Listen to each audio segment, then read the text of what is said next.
దేశంలో రేషన్ కార్డులు అత్యంత ప్రజాదరణ పొందిన కార్డులుగా మారిపోయినట్లుగా గుర్తించిన సుప్రీంకోర్టు, పేదలకు ఉద్దేశించిన వాటి ప్రయోజనాలను అనర్హులు పొందుతున్నారా అని బుధవారం ప్రశ్నించింది.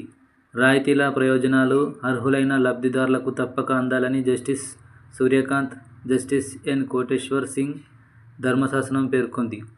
అభివృద్ధి సూచి గురించి ప్రశ్నించినప్పుడు రాష్ట్రాలు తమ రాష్ట్ర తలసరి ఆదాయం పెరుగుదలను చూపిస్తుంటాయని, అయితే రాయితీల విషయానికి వచ్చేసరికి ఆ రాష్ట్రంలోని 75% జనాభాను మాత్రం దారిద్ర్య రేఖకు దిగువన ఉన్నట్లు చూపుతాయని వ్యాఖ్యానించింది.